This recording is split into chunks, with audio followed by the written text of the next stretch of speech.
So children, today's topic is graphical representation of motion. So let us have a look. We have a table over here. A boy was just standing beside me.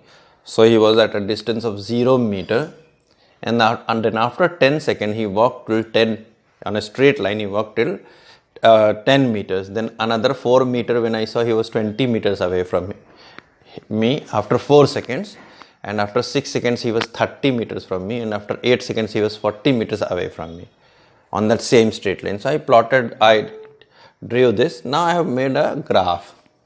The graph is, this is y axis. I will have taken distance over here, 10 meter, 20, 30, 40, 50, 60, and 2 seconds, 4 seconds, 6, 8 and 10, whatever was the division. So now I plot the graph.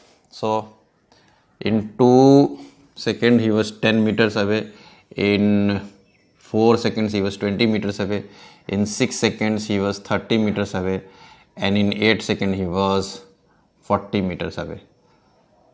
So I plot this on a graph and I join the points which I have made.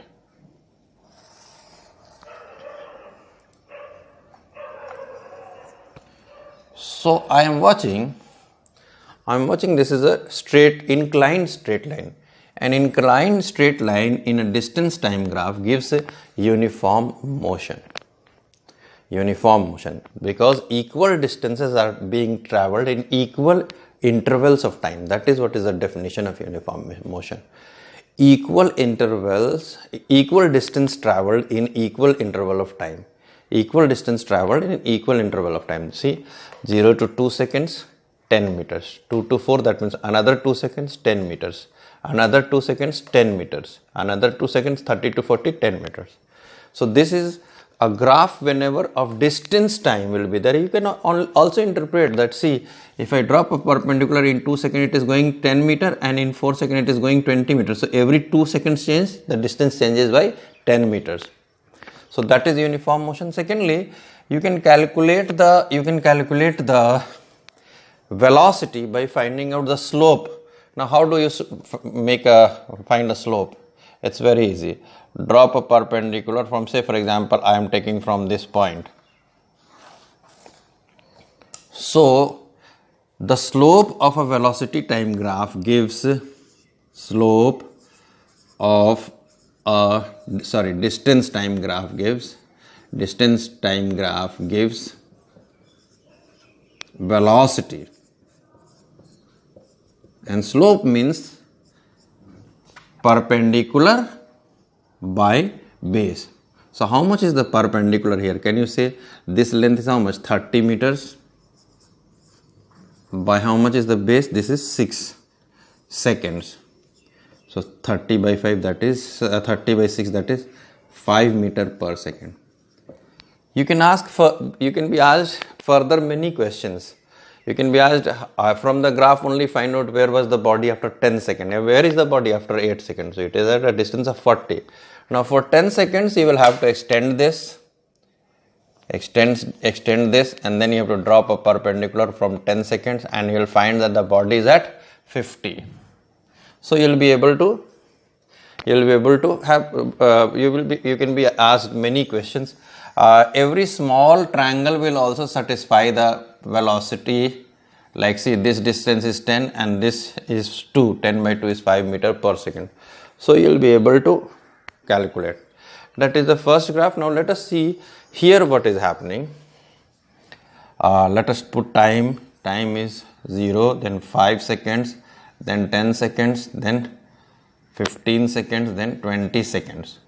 And the distance is going to be large. So 50 meter, 100 meter, 150 meter, 200 meter, 250 meter, 300 meter, 350 meter.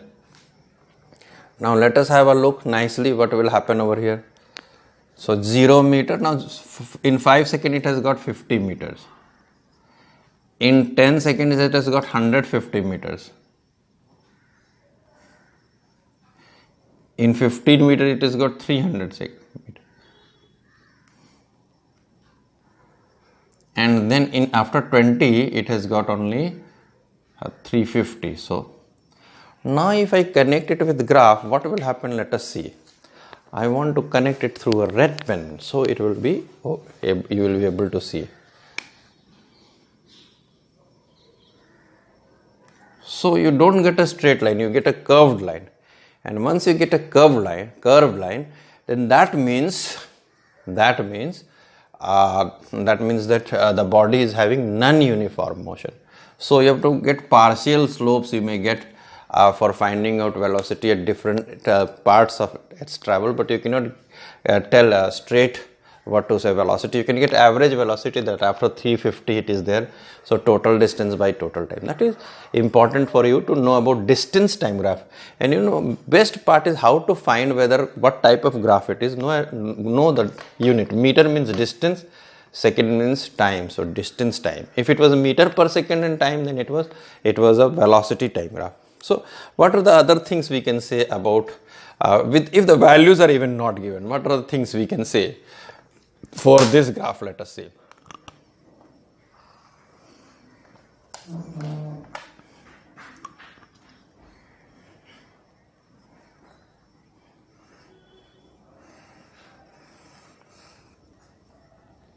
So this is a distance time graph. Even the value is not given. See, when you go this way, the value of horizontal axis will increase, and when you go this way, the value of vertical axis will increase. But when you are going this way, see, the value of horizontal, that means time is increasing, but the distance is not increasing. So the body may be some far from you, say 50 meter, but it is staying 50 meter even when the time is increasing. That means the body is at rest. So in a distance time graph, straight line parallel to the time axis will give what to say, body is at rest. The body is at rest. And if I do this thing, you can comment this graph is not possible. Because see, the time is changing, the time is increasing, but the distance is not increasing. This cannot happen.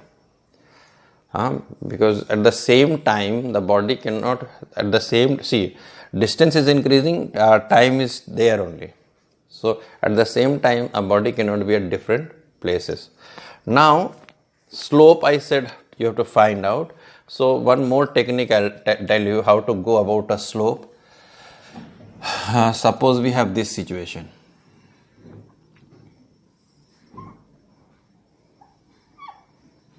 Now body is 90 km per hour. It's the body is at 50 meter, and secondly the body is at 100 meter, and it is here to here is 5 seconds. So this is a distance time graph. How to find out the velocity? Let us check. So I said velocity, you need to get the slope.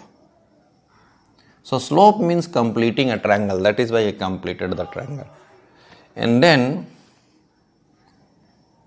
perpendicular is 100 minus 50. This is 100 minus 50. From here to here it is 50. From here to here it is 100. So this is 100 minus 50. That is equal to 50, and this is 5 seconds. So now the velocity will be 50 by 5, that is equal to 10 meter per second. Thank you.